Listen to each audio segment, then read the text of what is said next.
آج ہم آرام اور راحت کی فکر میں آرام سے ہم زندگی گزار رہے ہیں۔ اللہ کے رسول صلی اللہ علیہ وسلم نے حضرت معاذ بن جبل رضی اللہ تعالی عنہ کو کیا نصیحت فرمایا؟ ایاک والتنعم، اے معاذ تم آرام اور راحت کی زندگی سے، عیش کی زندگی سے بچو، اس لیے کہ فإن عباد اللہ لیس بالمتنعمین، اس لیے کہ اللہ کے حقیقی بندے وہ آرام پرست نہیں ہوتے، عیش پرست نہیں ہوتے، وہ فکر کرتے ہیں، اپنے نفس کا محاسبہ لیتے ہیں، اپنا مال کا محاسبہ لیتے ہیں، کتنا میں حرام کما رہا ہوں، کتنی نافرمانی میں کر رہا ہوں، کتنے مجھ سے گناہ ہو رہے ہیں۔ ہر آدمی جب اس کی فکر کرے گا اللہ تعالیٰ اس کو یقیناً متقی پرہیزگار بنے گا۔ متقی پرہیزگار ٹھکانہ یقیناً جنت ہے۔ ایک نوجوان طالب علم گناہ سے بچنے کی ہر وقت فکر کیا کرتا تھا۔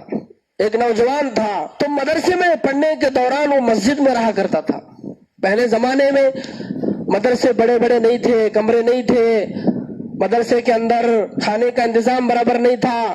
ہمارے اکابر، ہمارے بڑے بزرگان دین بہت قربانیوں سے پڑھا ہے، محنت کیے، پتے چبائے۔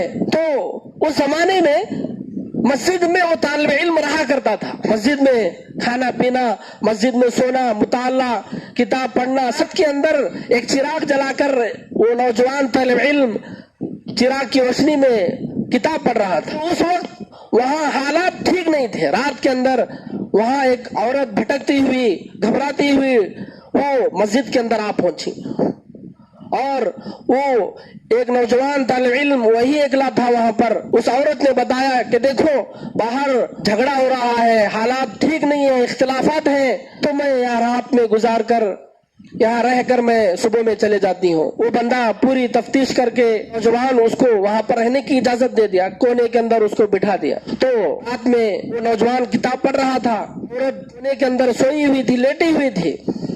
تو کتابوں میں لکھا ہے کہ وہ نوجوان کتاب کے مطالعے کے دوران اپنی انگلی کو بار بار اس چراغ کے پاس لے جاتا تھا، اس روشنی کے اوپر اپنی انگلی کو ڈالتا تھا۔ تو وہ عورت، اس کو نیند نہیں لگی تھی، وہ دیکھتی تھی کہ نوجوان کیوں بار بار اپنی انگلی کو اس چراغ کے آگ میں ڈال رہا ہے۔ تھوڑی دیر گزرتی، پھر اپنی انگلی کو ہٹا لیتا، اس کے بعد تھوڑی دیر اپنی انگلی کو اس چراغ کے اوپر رکھتا تھا، یہاں تک کہ پوری رات اس نے ایسی گزار دی۔ اجالا ہونے لگا تو نوجوان یہ سمجھا کہ بھئی لوگ آئیں گے، بھی عورت بھی یہی ہے، لوگ کیا سمجھیں گے، بدگمانی کریں گے، اس لیے اس کو صبح میں لوگ آنے سے پہلے اس کو بھیج دیں گے۔ تو جب اس کو بھیجنے لگا تو عورت اصرار کرنے لگی کہ میں رات بھر آپ کو دیکھ رہی تھی کہ تم اپنی انگلی کو اس چراغ پر ڈال رہے تھے، کیا وجہ ہے؟ جب تک آپ نہیں بتائیں گے میں نہیں جاؤں گی۔ اس کے اصرار کرنے پر اس نوجوان نے بتایا کہ اس لیے میں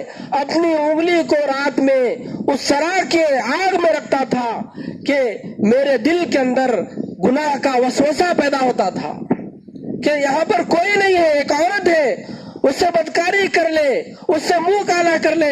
جب بھی میرے دل کے اندر یہ بات پیدا ہوتی تو میں اپنی انگلی کو اس آگ کے چراغ پر رکھتا تھا اور میں تصور کرتا تھا کہ تو دنیا کی آگ کو آج برداشت نہیں کر سک رہا، کل جہنم میں ان گناہوں کی وجہ سے اللہ تعالیٰ ڈال دے گا، جہنم کی آگ میں کیسے برداشت کر سکتا ہوں۔ میں رات اسی طرح میں نے گزار دی، پوری رات میں اللہ سے ڈرتے ہوئے اور گناہ سے بچتے ہوئے جہنم کی آگ کا تصور کرتے ہوئے رات گزار دی، یہی ایک میری راز ہے۔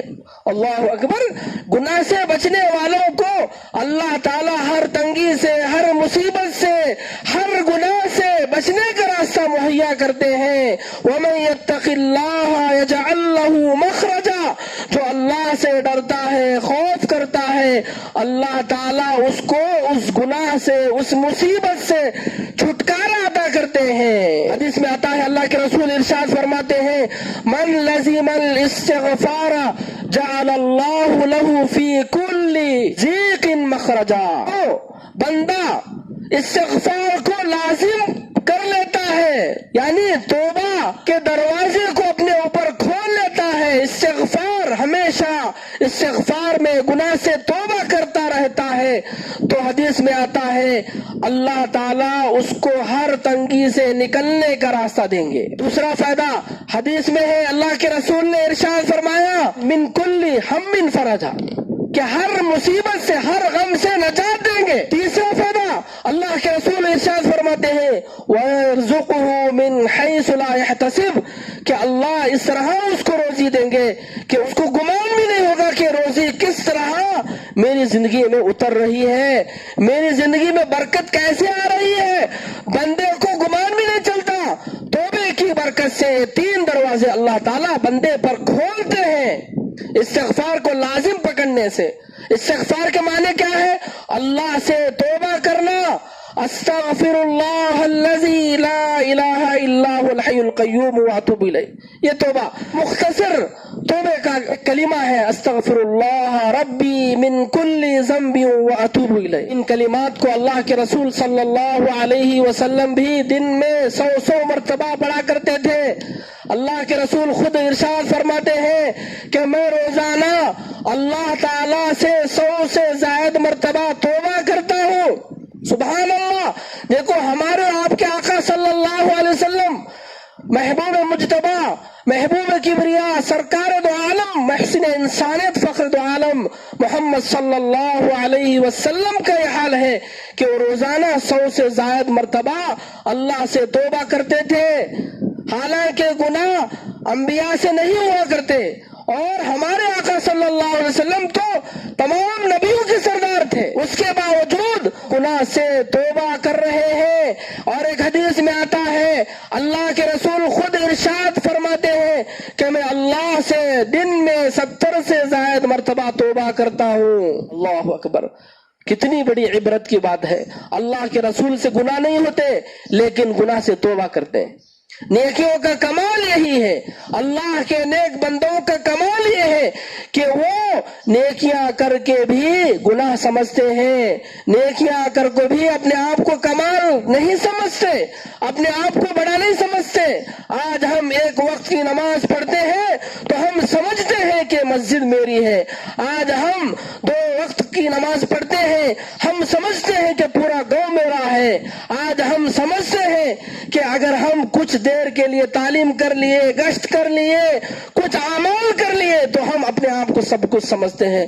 لیکن اللہ کے نیک بندے، اللہ تعالیٰ نے ان کا ذکر قرآن کے اندر ارشاد فرمایا وَإِذَا فَعَلُوا فَاحِشَةً أَوْ ظَلَمُوا أَنفُسَهُمْ ذَكَرُوا اللَّهَ، کہ اللہ کے نیک بندے وہ ہیں جب ان سے کوئی فحش کام یا کوئی برا عمل ان سے صادر ہوتا ہے، اور فرمایا یا ان سے کوئی فحش کام ہوتا ہے تو وہ فوراً اللہ کو یاد کرتے ہوئے توبہ کرنے لگتے ہیں، اللہ کو یاد کرتے ہوئے اللہ سے توبہ کرتے ہیں۔ اللہ کے نیک بندوں کی علامت ہے۔ امام ابو حنیفہ رحمت اللہ علیہ 40 سال عشاء کی وضو سے فجر کی نماز پڑھی، 40 سال عبادت۔ اللہ اکبر! معمولی بات ہے کہ 40 سال عشاء کے وضو سے فجر کی نماز، اور ان 40 سال کا عرصہ اس طرح گزار کر خانہ کعبہ مسجد حرام گئے، مسجد حرام میں جا کر حج بیت اللہ سے فارغ ہو کر 2 رکعت نماز پڑھے، اور ان 2 رکعت میں پورے قرآن مجید کو ختم کر کے اللہ سے دعا مانگ رہے ہیں یا اللہ ما عبدناک حق عبادتک ما عرفناک حق معرفتک، اللہ جس طرح تیری عبادت کرنے کا حق تھا ہم نہیں کر سکتے، تیرا جس طرح شکر کرنے کا حق تھا نہیں کر سکے، جس طرح تیری فرما برداری کا حکم تھا، حق تھا کرنے کا، ہم نہیں کر سکے۔ سبحان اللہ! یہ ہوتے ہیں اللہ والے۔ اللہ والوں کے صفات اپنانے کی ضرورت ہے، اللہ والوں کی طرح ہمیں بننے کی ضرورت ہے، گناہ سے توبہ کرنے کی ضرورت ہے۔ عزیز ساتھیوں، یہ دنیا گناہ کے دلدل میں پھنسی ہوئی چلی جا رہی ہے، لیکن ہمیں اس گناہ کے پیچھے بھاگنا نہیں ہے، نیکیوں کی طرف بھاگنا ہے، اللہ کی طرف بھاگنا ہے۔ فَفِرُّوا إِلَى اللَّهِ، اللہ کی طرف بھاگو، اللہ کی طرف دوڑو، اللہ سے لگا لو، اللہ سے توبہ کرو، اللہ کی طرف لوٹ کر آ جاؤ، اللہ تعالیٰ دنیا اور آخرت میں کامیاب عطا کرے۔ انشاءاللہ گناہ سے بچنے کی پکا ارادہ ہم کریں گے. آج سے انشاءاللہ گناہ نہیں کریں گے, نافرمانی نہیں کریں گے, نماز نہیں چھوڑیں گے, گشت کا آداب نہیں چھوڑیں گے, اور ہمارے اصول آداب نہیں توڑیں گے. مسجد کا ادب کریں گے, علماء کا ادب کریں گے, حفاظ کا ادب کریں گے, قرآن کا ادب کریں گے, اسی طرح اللہ کے کلام کا ادب کریں گے پھر انشاءاللہ. اللہ ہم سب کو عمل کی توفیق